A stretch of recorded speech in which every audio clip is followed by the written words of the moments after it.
오늘 하나님 말씀은 마태복음 6장 9절에서 13절까지의 말씀입니다.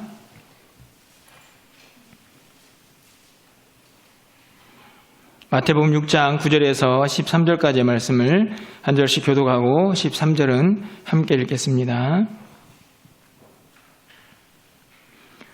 그러므로 너희는 이렇게 기도하라. 하늘에 계신 우리 아버지여, 이름이 거룩히 여김을 받으시오며 나라가 임하시오며 뜻이 하늘에서 이루어진 것 같이 땅에서도 이루어지이다.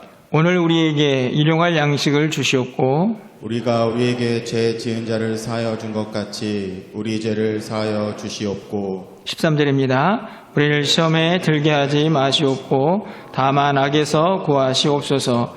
나라와 권세와 영광이 아버지께 영원히 있사옵나이다. 아멘. 할렐루야. 오늘도 함께 예배하는 우리 모든 성도님들을 환영하고 축복합니다. 오늘은 11월 첫 번째 주일입니다. 제가 늘 매 주일마다 여러분과 함께 인사를 나누고 싶지만 그러면 너무 식상할 것 같아서 한 달에 한 번씩만 인사를 하고 있는데요. 우리 옆에 있는 분들하고 환영합니다, 축복합니다, 그렇게 좀 인사를 나누도록 하겠습니다. 환영합니다, 축복합니다. 한 달에 한 번씩 해서 좀 어색하긴 하지만 그래도 훨씬 더 분위기가 따뜻해진 것 같습니다. 오늘이 입동이라고 하죠. 드디어 이제 겨울로 들어서는 그런 시기를 보내고 있는데요. 내일부터 또 비가 온다고 합니다. 아마 이제 기온이 많이 떨어지지 않을까 생각이 드는데, 계절은 겨울을 향해 달려가고 있지만 우리의 심령에는 주님 주신 복음의 열정과 감격으로 좀 우리의 마음이 뜨거워지기를 바라고, 특별히 11월 달은 또 감사의 절기이기 때문에 우리의 마음속에 감사와 기쁨이 넘쳐나는 그런 한 달을 보내시기를 주님의 이름으로 간절히 축원합니다. 저희가 지금 주기도문을 계속 살펴보고 있습니다. 우리 지난 시간에는 하늘에 계신 우리 아버지여, 이름이 거룩히 여김을 받으시오며, 이렇게 9절에 있는 말씀을 가지고 함께 은혜를 나눴는데요. 제가 이 말씀을 전하면서 간절한 기도 제목이 하나 있습니다. 그동안에 늘 쉽게 암송했던 주기도문이 우리 모든 성도들의 마음속에 좀 새롭게 다가와서 이 기도가 얼마나 위대하고 또 하나님의 마음이 잘 담겨져 있는 기도인가, 그것을 깨닫고, 또 깨달은 것으로 끝나는 것이 아니고 이 주기도문대로 좀 살았으면 좋겠다 하는 그런 기대를 가지고 또 말씀을 전하고 준비하게 됩니다. 오늘은 두 번째 절에 있는 10절 말씀을 좀 함께 나누려고 하는데요. 우리 10절 말씀을 함께 좀 읽어보도록 하겠습니다. 10절입니다. 나라가 임하시오며 뜻이 하늘에서 이루어진 것 같이 땅에서도 이루어지이다. 굉장히 단순해 보이는 기도지만요, 사실 우리 이 땅을 사는 우리가 하나님 앞에 드리기는 참 어려운 기도가 아닌가, 이런 생각이 듭니다. 왜냐하면 우리 모두는요 항상 자기 중심적입니다. 그래서 내가 원하는 뜻대로, 내가 바라는 대로, 내가 원하는 세상이 만들어지기를 늘 바라죠. 그런데 오늘 본문을 보면 20절에서 하나님의 나라가 임하고 하나님의 뜻이 이루어지고, 사실 이런 기도를 하고 있는 우리의 마음속에 이 기도가 그대로 이루어진다는 것이 얼마나 힘들고 어려운가 하는 것을 우리의 모습을 보면서 다시 한번 깨닫게 됩니다. 그럼에도 불구하고 우리 주님께서 이 기도를 가르쳐 주신 이유가 분명히 있지 않을까 생각이 듭니다. 가장 먼저요, 나라가 임하시오며 라는 구절을 좀 살펴보려고 합니다. 여러분, 여기에 이 나라는 누구의 나라일까요? 여러분의 나라, 저의 나라가 아니고 하나님의 나라가 임하는 것입니다. 하나님의 나라가 어디에 임할까요? 이 땅에 임하는 것이죠. 그리고 더 궁극적으로는 또 우리의 심령 가운데에도 이 나라가 임해야 한다, 그것을 기도하는 내용이 이 오늘 10절 상반절에 기록이 되어 있습니다. 이 나라는 어떤 나라일까? 여러 가지 해석을 할 수 있겠지만요, 이 나라라는 단어를 좀 살펴보면 조금 더 이해가 쉽지 않을까 생각합니다.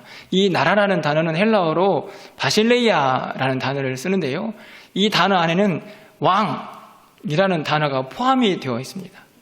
그래서 영어에 보면 여러 가지 나라를 나타내는 단어들이 있는데, 오늘 본문에서는 이 나라를 영어 성경에 보면 킹덤이라는 단어를 사용합니다. 다시 말하면 왕이 통치하고 다스리는 나라, 그렇다면 이 나라는 누구의 나라입니까? 하나님이 왕이 되셔서 통치하고 다스리는 나라라고 말할 수가 있는 것이죠. 그 나라가 지금 이 땅 가운데에도 그대로 임하여지기를 간절히 기도하고 있는 것입니다. 왜 이 기도가 중요하고 우리에게 필요한가 하는 것은요, 우리가 살고 있는 이 세상을 보면 쉽게 이해할 수가 있습니다. 여러분이 살고 있는 세상은 어떻습니까? 깨끗하고 정의가 넘쳐나고 아름다운 세상입니까? 아니면 죄가 참 많고 갈등도 많고 전쟁도 많고 아픔도 많고 고통도 많은 세상입니까?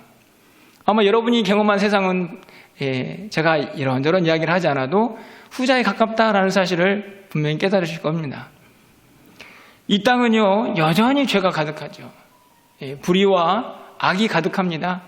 서로 미워하고 갈등하고 죽이고 싸우고, 여러분, 그런 세상을 살고 있습니다. 누군가가 이런 이야기를 했습니다. 이 세상이 얼마나 악한지 알고 싶으십니까? 그러면 여러분의 마음을 좀 보십시오. 굉장히 충격적인 말이죠. 이 세상이 얼마나 악한지 보고 싶으면 여러분의 마음을 좀 보십시오. 왜 이런 이야기를 하고 있을까요? 예레미야 17장 9절의 상반절 말씀을 보면 이렇게 기록이 되어 있죠.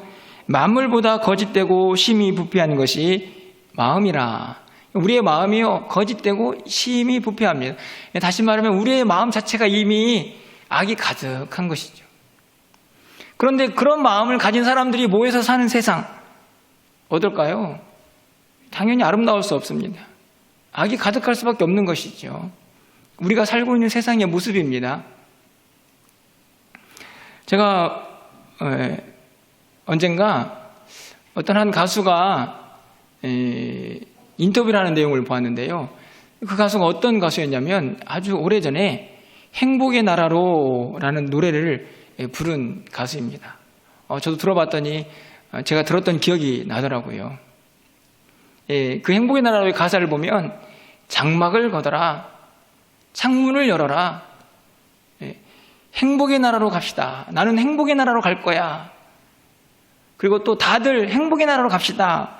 이런 가사들이 있습니다. 그런데 그 노래를 부른 가수가 인터뷰를 하는 것을 보았는데요. 자기의 삶은 그렇게 행복하지 않았다고 합니다. 고통이 너무 가득했고 웃을 수 없는 그런 세상을 참 많이 살아왔다. 그래서 오히려 그런 세상을 살았기 때문에 행복의 나라를 노래할 수 있었다. 역설적이지만 그 나라를 소망해야 했다. 이런 인터뷰를 하는 것을 보았습니다.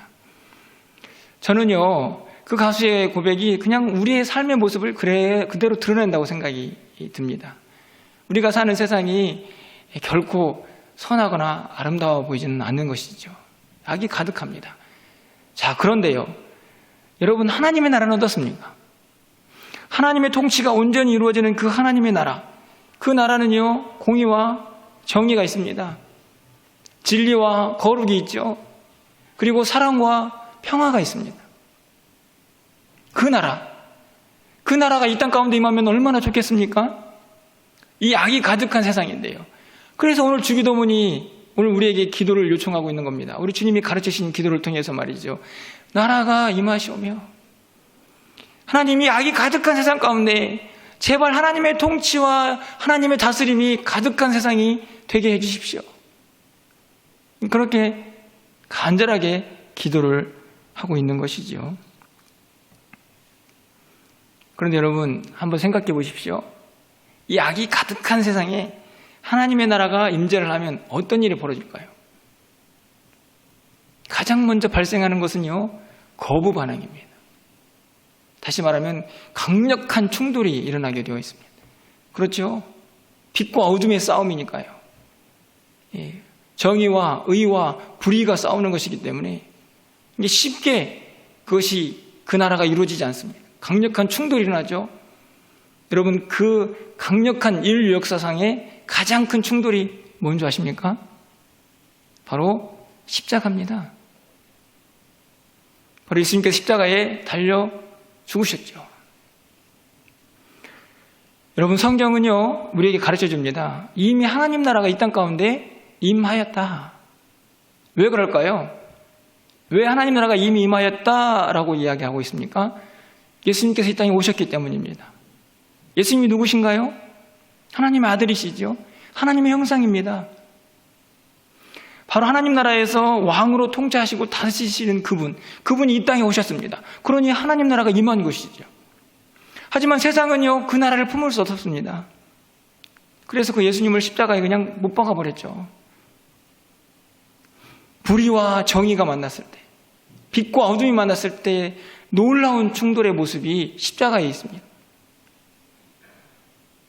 그렇지만 여러분, 하나님 나라가 이미 임하였습니다. 성경이 가르쳐준 진리입니다.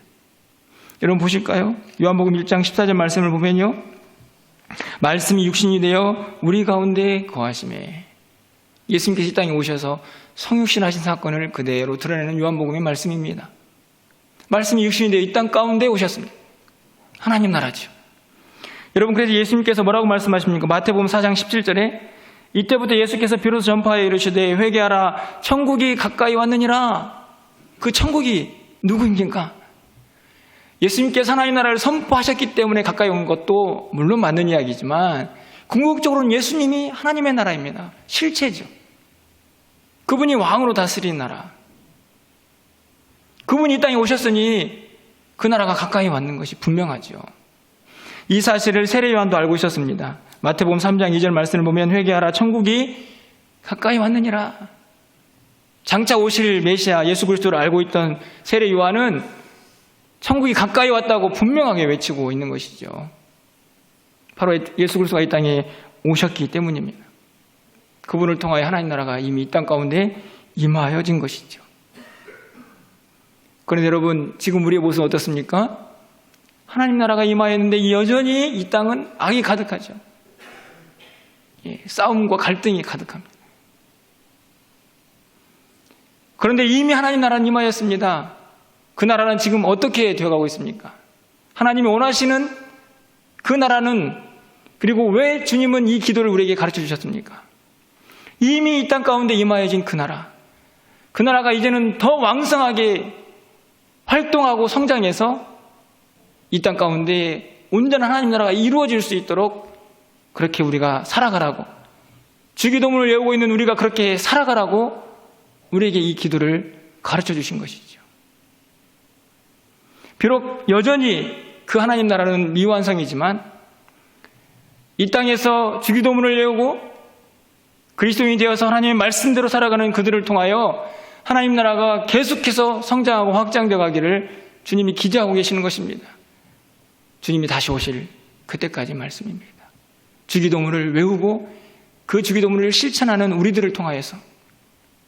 여러분, 이 사실이 어디에 잘 나타나 있습니까? 마태복음 13장 겨자씨의 비유와 누룩의 비유를 좀 보십시오. 31절 32절 말씀입니다. 또 비유를 들어 이르시되 천국은 마치 사람이 자기 밭에 갖다 심은 겨자씨 하늘 같으니 이는 모든 씨보다 작은 것이로되 자란 후에는 풀보다 커서 나무가 되매 공중의 새들이 와서 그 가지에 깃들이느니라. 이 구절을 쭉 읽다 보면요, 앞에 있는 첫 번째 문장을 잊어버릴 때가 있습니다. 뒤에서 겨자씨가 자라고 그래서 큰 나무가 되어가지고 공중의 새들이 깃들고 그 말씀만 기억하게 되는데요, 이 구절의 시작은 어떻게 됩니까? 천국 비유입니다. 천국 비유.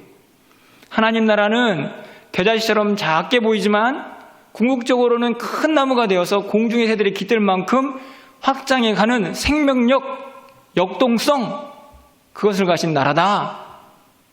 이렇게 말씀하고 있는 것입니다. 바로 이어지는 33절의 누룩비유는 어떻습니까? 또 비유로 말씀하시되 천국은 마치 여자가 가루 소말 속에 갖다 넣어 전부 부풀게 한 누룩과 같으니라. 동일하죠. 누룩이 이 가루 속에 들어가가지고 그 가루를 아주 그냥 풍성하게 만들지 않습니까?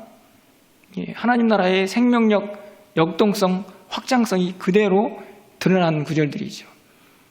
여러분, 그러면 이 나라, 하나님 나라를 이렇게 확장시켜가는 그 일에 누가 쓰임을 받습니까? 바로 우리들입니다. 주기도문을 외우고 있는 바로 우리들이 그 나라를 확장해가는 그 일에 사용되고 헌신해야 한다는 말씀이죠. 여러분, 주기도문의 끝자락에 있는 마태복음 이 마지막 구절에 어떤 말씀이 기록되어 있습니까? 우리 마태복음 6장 우리 33절 말씀은 함께 좀 읽어보도록 하겠습니다. 화면에 나와 있죠. 마태복음 6장 33절 말씀 함께 좀 읽어보도록 하겠습니다. 그런즉 너희는 먼저 그의 나라와 그의 의를 구하라. 그리하면 이 모든 것을 너희에게 더하시리라. 아멘입니다. 그런즉 너희는 먼저 그의 나라와 의를 구하라. 그의 나라, 하나님의 나라. 오늘 주기도문처럼 하나님의 나라가 이 땅 가운데에, 우리의 심령 가운데에 임하여 주십시오. 그래서 이 악이 가득한 세상에 좀 하나님의 나라, 하나님의 통치가 임하는 나라, 진리와 거룩과 사랑과 평화가 임하는 그 나라가 되기를 원합니다. 라고 기도하는 것입니다. 여러분, 우리 모두에게는요, 가는 하나님 나라가 있습니다. 그렇죠? 우리가 마음속에 품고 있는 본향입니다. 장차 가야 할 천국입니다. 가는 나라죠. 가는 하나님 나라. 그런데 여러분, 그 나라만 있는 게 아니고 임하는 하나님 나라가 있습니다. 오늘 주기도문에서 우리에게 가르쳐주고 있는 것이죠. 이 땅 가운데에 임하여야 할 하나님의 나라. 그 나라를, 우리가 가는 하나님 나라를 소망하듯 이 땅 가운데에서 임하는 하나님 나라를 소망하면서 살아가라고 오늘 주님이 우리에게 이 주기도문을 가르쳐주고 계시는 것이죠. 여러분, 그런데 이 기도를 하기 위해서 또 이 하나님 나라의 이 확장하는 일에 쓰임받고 우리가 동참하기 위해서 좀 선행돼야 할 것이 있다고 생각이 듭니다.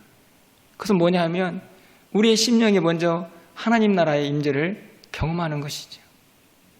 여러분, 그렇지 않습니까? 여러분, 내 마음이 불안하고 내 마음이 갈등이 있고 내 마음에 미움과 시기와 질투가 가득하고, 여러분, 그런 사람이 어떻게 하나님 나라를 증거할 수가 있겠습니까? 그런 사람이 어떻게 가는 곳곳마다 하나님 나라를 확장해 갈 수가 있겠습니까? 그래서 저는 이 기도를 하는 우리 모두는 가장 먼저 우리의 마음속에 이런 소망과 기대를 가져야 합니다. 하나님, 제 마음속에, 우리의 심령 속에 먼저 하나님 나라가 임하게 하여 주시옵소서. 하나님의 전적인 통치와 다스림이 내 심령 가운데 임하게 하시고, 하나님의 사랑으로 가득 차고 넘치게 하시고, 하나님의 의와 거룩이 우리의 심령 가운데 넘쳐나게 하시고, 하나님의 평강이 우리의 마음속에 넘쳐나게 하셔서 그 하나님의 나라를 경험한 이후에 그 뜨거움과 그 열정 가지고 내가 살고 있는 세상을 하나님 나라로 바꾸어가기를 소망합니다. 이런 기도를 우리가 할 수 있어야 한다는 말씀입니다. 여러분, 이 기도가 바로 나라가 임하시오며 이 주님 가르쳐 주신 기도 속에 포함되어 있다는 사실을 여러분이 꼭 기억하시고, 이 나라의 아름다움, 이 나라의 위대함, 그것을 마음껏 여러분이 먼저 경험하시고 그 나라를 여러분이 사는 곳에서 마음껏 확장해가는 우리 모두가 되기를 주님의 이름으로 간절히 축원합니다. 여러분, 바로 이어지는 말씀을 좀 보실까요? 10절 하반절 말씀이죠. 뜻이 하늘에서 이루어진 것 같이 땅에서도 이루어지이다.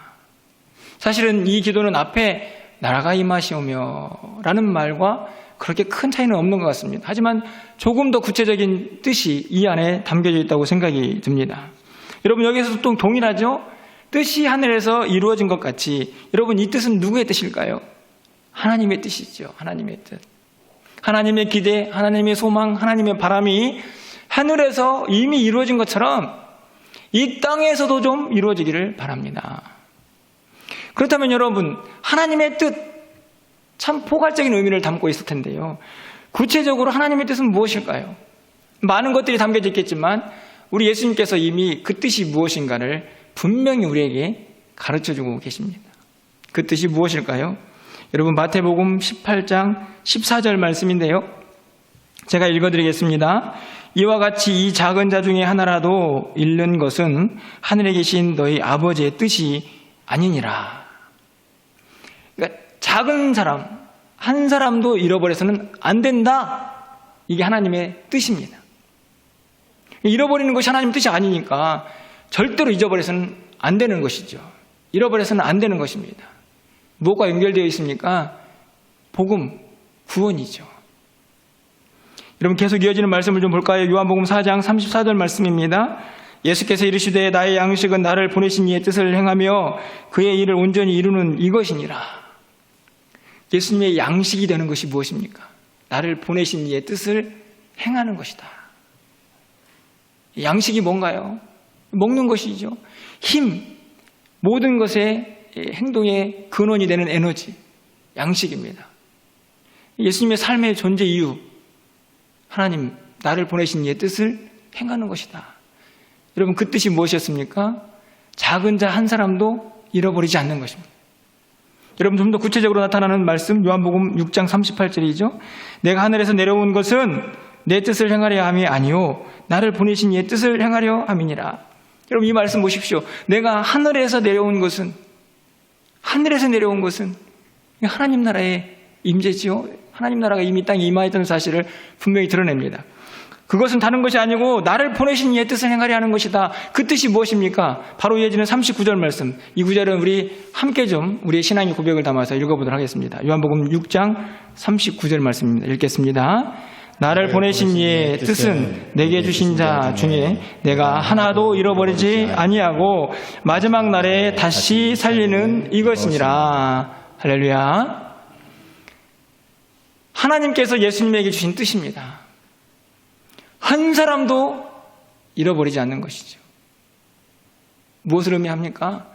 복음이 전파되어서 이 땅 가운데 있는 하나님의 택한 백성들이 다 하나님 앞으로 나오는 구원의 역사, 그것이 이루어지는 것이 하나님의 궁극적인 뜻입니다. 그리고 그 일을 위해서 예수 그리스도가 이 땅에 오셨다. 그리고 그분이 십자가에 못 박혀 돌아가셨기 때문에 이제 그 뜻이 우리를 통하여 계속해서 이 땅 가운데 이루어지기를 우리에게 원하시며 이 기도문을 가르쳐주고 계시는 것입니다. 그런데 이렇게 또 하나님의 뜻이 이루어지기 위해서는요, 또 우리에게 선언되어야 할 것이 있습니다. 무엇일까요? 우리의 뜻을 버려야 합니다. 여러분, 한번 돌아보십시오. 여러분의 기도의 내용들을 좀 점검해 보시면 하나님의 뜻을 구하는 기도가 많습니까? 아니면 내 뜻대로 이렇게 좀 해주세요 라고 구하는 기도가 많습니까? 사실은 하나님의 뜻을 묻지 않을 때가 참 많이 있죠. 하나님, 이것이 왜 이렇게 되었습니까? 하나님의 뜻은 무엇입니까? 이런 질문보다 하나님, 이것 좀 해주셔야 합니다. 이 기도도 들어주셔야 합니다. 이것도 응답해 주셔야 합니다. 이게 우리의 기도의 주된 내용들이 아닙니까? 그런데 오늘 성경에서는 주기도문을 통하여 그렇게 하나님의 뜻을 구하기 위해서는 네 뜻, 네 생각, 네 고집 버려야 한다. 그래야만 그 마음속에 하나님의 뜻이 심겨질 수가 있지 않겠습니까? 여러분, 여러분의 기도의 내용들, 또 여러분의 기도의 모습들을 한번 곰곰이 점검해 보시기를 바랍니다. 얼마나 하나님의 뜻을 묻고 있고 그 뜻이 이 땅 가운데 이루어지기를 기대하면서 기도하고 있는지 말이죠.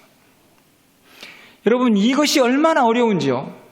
내 뜻 버리고 하나님의 뜻으로 무장하는 것이 얼마나 어려운지 여러분, 예수님의 모습을 보면 잘 알 수가 있습니다. 여러분, 예수님께서 겟세마네 동산에서 기도하실 때에 어떤 기도를 하셨습니까?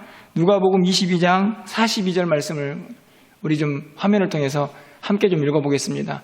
예수님께서 이렇게 기도하셨습니다. 우리도 이렇게 기도하기를 바라는 마음으로 42절 말씀을 좀 함께 읽어보도록 하겠습니다.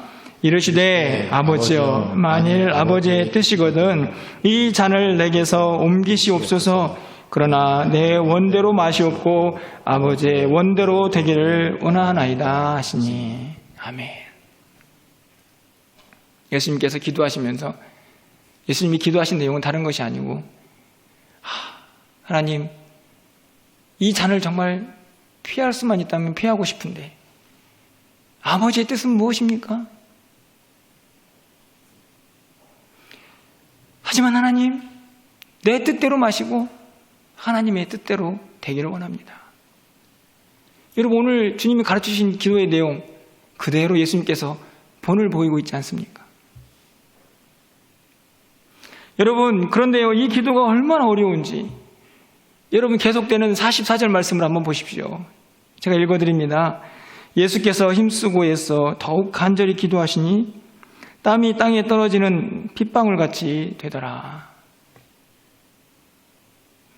왜 예수님의 이 기도는 이렇게 간절했을까요? 왜 그가 흘리는 이 땀방울은 핏방울처럼 그렇게 간절한 기도였을까요? 여러분 42절 말씀을 가서 보시면 내 원대로 마시고 아버지의 원대로 하십시오. 그 아버지의 뜻을 그의 몸에 담아야 했기 때문이 아닙니까? 내가 십자가에서 모든 것을 다 내어놓을지라도 아버지의 뜻이 이루어지기를 원합니다. 그것을 온몸으로 받아야 했기 때문에 땀방울이 핏방울 같은 기도를 드릴 수밖에 없었던 것입니다. 아버지의 뜻을 그의 몸에 그대로 기억해야 했기 때문이죠. 여러분, 예수님의 이 처절한 기도, 그리고 오늘 이 10절에서 가르쳐주고 있는 이 기도를 어떤 목사님이 이렇게 해석을 하더라고요. 하나님의 뜻, 하나님이 기대하시는 일을 온 몸으로 채워갈 각오가 되어 있는 사람의 기도다. 저는 이 해석을 참 옳다라고 공감합니다. 그냥 단순하게 뜻이 하늘에서 이루어진 것 같이 땅에서도 이루어지기를 원합니다. 이렇게 내뱉고 마는 것이 아니라 그 뜻이 이루어지기 위해서, 나를 통하여 하나님의 뜻이 이루어지기 위해서는 철저하게 나를 버리고 내 뜻을 내려놓고 하나님의 뜻으로, 그 뜻을 온몸으로 받을 각오가 되어 있는 사람, 그 사람만 드릴 수 있는 기도다. 이렇게 이 구절을 해석하는 것이죠. 이 기도가 얼마나 하나님의 마음과 뜻을 잘 담고 있는지 그대로 이 본문이 우리에게 가르쳐주고 있습니다. 그런데 이런 말씀을 드리면 우리의 마음속에 이런 질문이 생겨날지도 모르겠습니다. 아니, 내 기도하기도 바쁘고 내가 해야 할 일도 많은데 왜 굳이 하나님의 나라, 하나님의 뜻을 위하여 기도해야 합니까? 왜 그런 기도까지 내가 해야 합니까? 라고 혹시 그런 생각이 드시는 분이 있지는 않습니까? 그런 질문이 생겼다면요, 이유는 아주 단순합니다. 우리가 예수를 믿게 되었기 때문에 이렇게 기도를 하는 것입니다.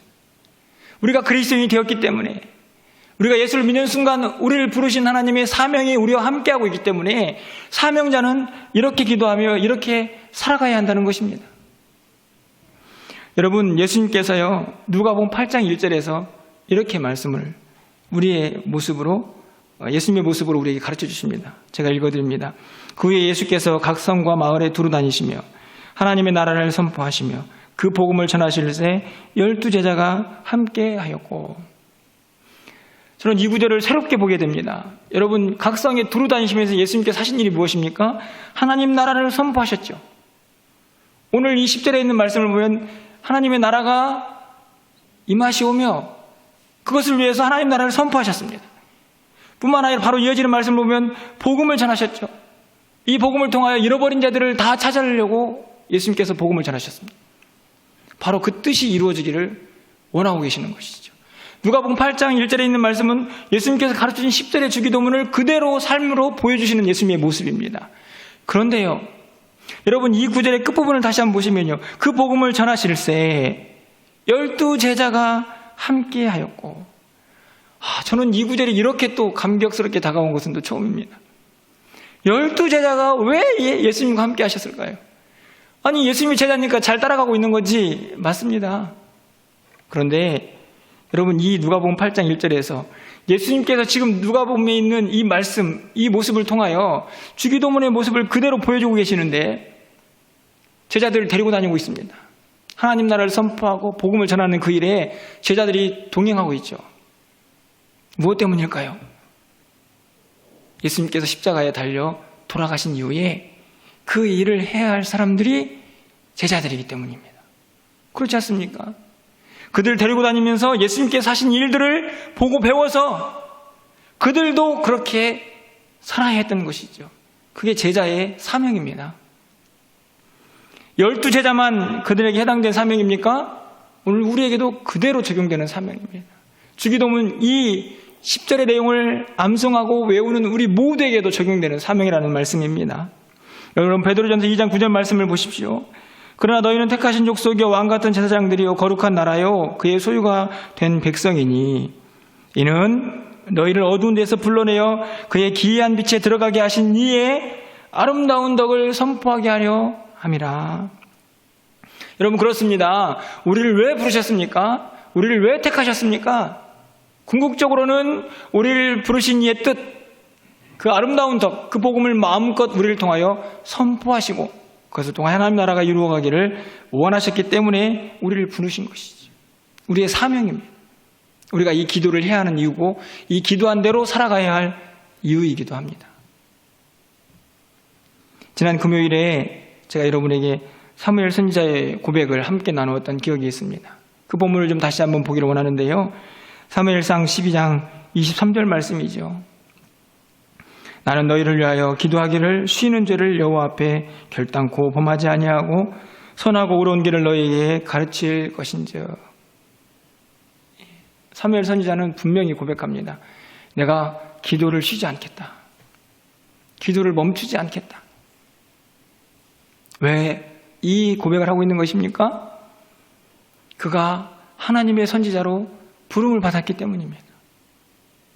그가 사명자가 된 것이죠. 그렇기 때문에 그 사명 감당을 위해서 사무엘 선지자는 고백합니다. 내가 기도하는 것을 쉬지 않겠다. 기도를 멈추지 않겠다. 그렇게 사명을 감당하기 위하여 다짐하고 결단하는 우리에게 주님이 기도를 가르쳐 주셨습니다. 너희도 그러면 이렇게 기도해라.